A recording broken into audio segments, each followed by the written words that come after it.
You said at one point you were homeless, Yes. right? What was that like? How long were you homeless? Well, I can tell you as hard as I think I am, I was not cut out for that life. Yeah. So, I got to a point in my life where I was, I was put under authority to follow rules like in a program. Mm-hmm. But, I refused to submit. Stubborn. I like it, man. We're the same heart. Yeah. So, I wasn't allowed to have a phone in this program or a way to communicate. Yeah. But I had one. So you know what I mean? All the time. What you're saying is people can actually function in this world without a cell phone? Yes. Wow. Yes. Revelation, guys. Yeah. Revelation to anybody out there. Yeah, so I had this little iPad that I could text on and get on social media, and I kept getting caught with it. So every time I got caught, I'd get 30 days in the street, 60 days in the street, Dang. 90 days in the street.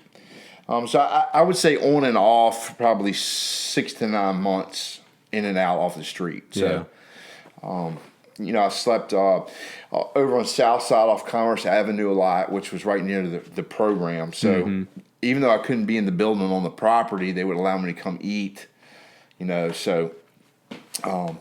And believe it or not, you see a lot of stuff on, social media, but there are so many places in the city of Richmond serving hot meals, you'll never go without one. Yeah. You know what I mean? So, that was taken care of. And I just kind of stayed to myself. There's a couple other guys that I hang around with, but, it was hard. When you're outside, it's hard to get clean. It's once you get cold, it's hard to get warmed up. Yeah. In summertime, it gets so hot. It's just, Yeah. It's hard. So, but it didn't take me very long of living that type of lifestyle to realize that that's not what God had for me. That was not God's plan for my life. So when I was in Maryland, we did this thing called Winter Relief every year. Yeah. Where we were part of like a group of churches that would bring in you had to apply, the people who were homeless had to apply, but it would be like about 30 or 40 of them the entire winter from like October through like March. Sure. It's like a pretty long time. Right. And your church would take a week and you would house them, you would feed them, and then during the day they would go out. Yes. Do whatever they got to do. Like a night shelter. Yeah, exactly. So that way during the cold time, they had somewhere to stay. Yep. They had a hot meal. They could shower. Get clean. Yeah, the churches would donate them, toiletries and clothes and, backpack, whatever. Take care of them. Yeah. Help them out, right? Yep. I can't tell you how many of them I would sit down and talk to. Yeah. And they would just be like, "Oh man, I'm good with this." Yeah. Like they figured out how to survive being homeless. And I think that's key. I think the success that we see downtown are people that haven't conditioned themselves to be homeless yet. Yeah. Mm-hmm. Like they are like in the throes of, having a normal life, and it's starting to transition into this homelessness that they're uncomfortable. It hurts. And if you can reach those people in that period of time, they're more apt to, listen to you because pain and uncomfortability is a catalyst for change. That's it. And that's one of the things when we deal with like parents with the fix. It's that they want to fix their kids. They want to they want to keep them from being in pain when really that could help them change. That's the catalyst. Once you have had enough pain and you've had enough you just being uncomfortable in your situation, then you'll want to change. That has to outweigh it. The uncomfortability of change has to outweigh the uncomfortability or the comfortability of your misery. Does that make sense? Yeah, and the thing is, that goes true even for people who are Christians. And I mean, you get beyond like being homeless, addicted to drugs, or all these bad sins. As if any other sins are not bad. But you get to the point where, let's say you got a guy who grew up in the church, right? He, like the worst thing he's ever done is maybe like say a curse word in his life, right? Whatever. And so then he goes off to Bible college. He gets into ministry, and then he's just cruising, man. 7, 8, 10 years into ministry, he's kind of been at the same church. And all of a sudden, it's like, oh, how uncomfortable would it be to take, my family, the ministry I'm used to, the church I'm used to, and then move to go do something else that God might be calling me to do. That's Jonah. Yeah, right. So I mean, but a lot of people don't do that, Right? Because they don't want to be uncomfortable. That's it. That's it. I believe that ministry is uncomfortable. God doesn't call us to comfortable. No, Right. He Nope. doesn't, Right. and that's probably the biggest. That's American Christianity. Yeah. Yeah. I want to have this comfortable, plush life and serve Jesus too, and that's nowhere in the scriptures that I can find. I'm gonna be honest. I think the church is in for a rude awakening here. Yeah. The way America's headed. Yep. Yeah. I think that. But here's the thing. I think there's a silver lining.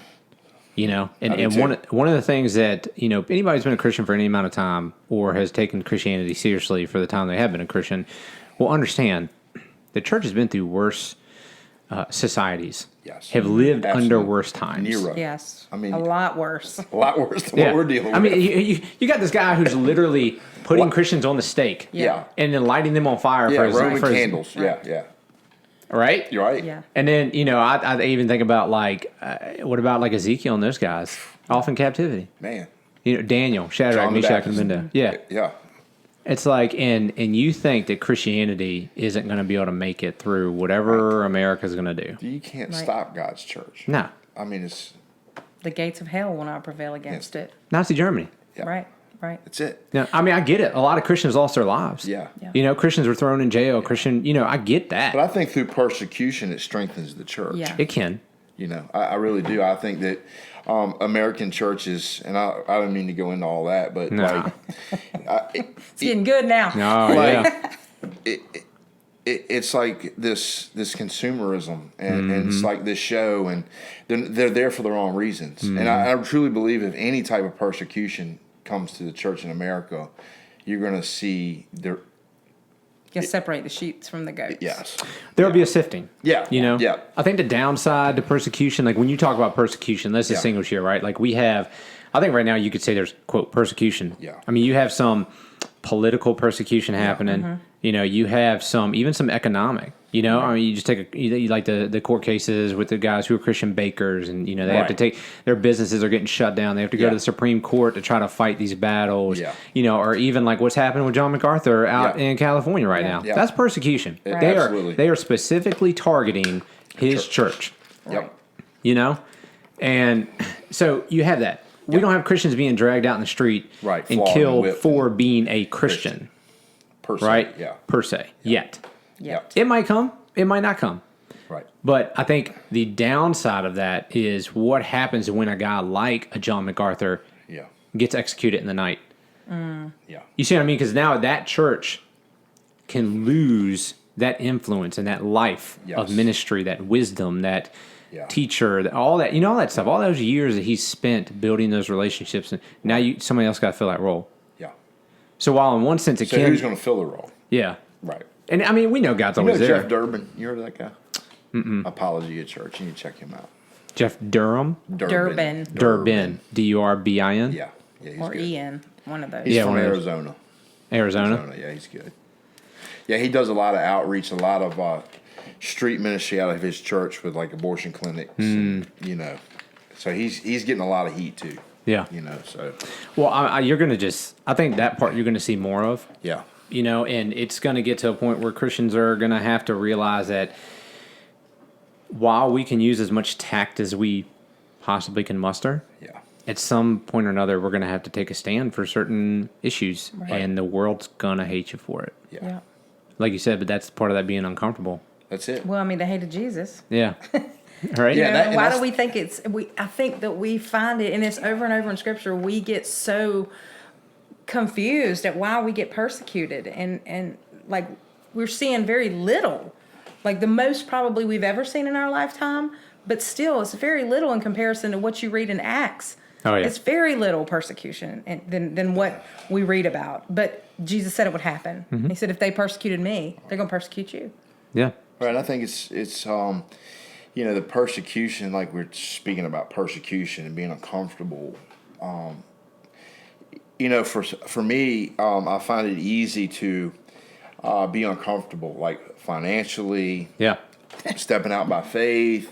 I think we're comfortable being uncomfortable. But like when we start Financially. to stand on the truth of God's word, and speak out on certain issues, and we start to face opposition that way, like people not liking us.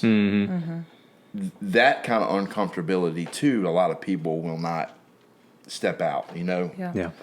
So, I struggle with that. I think everybody struggles with people pleasing. Yeah, I mean, we were created to be creatures of community. Right. Hence the church, right? I mean, so it's difficult, and the people who, like, I remember when I was younger, in the arrogance of it all, you're like, oh, I don't care if people don't like me. Right, but you do. Yeah. Yeah. In a sense, you do. Yeah. Right? But in another sense, to act like you don't, right. You're a little bit more bold. You're a little bit more tactless. You're a little bit more offensive when you don't need to be. Yep. Right? You're trying to prove something. Yeah, like you're trying to prove something. Exactly. Yeah. So it's difficult because you want people to like you, because you go, oh, well, if these people don't like me, they're not going to listen to me about the gospel. Yeah. But that's not always the case. Right. That's up to God. Yeah. Sometimes it's the people who don't like you who see that constant character you have of being down the line. You're not going to treat them with disrespect. You're not going to be hateful back to them. You're not going to spew hate to hate. You're not going to take vengeance. You receive the hate, and then all of a sudden, out of that group of people, you'll get a few who'll be like, all right, something's going on here. Right. Yep. It's like it piques their interest. Yeah. Yeah.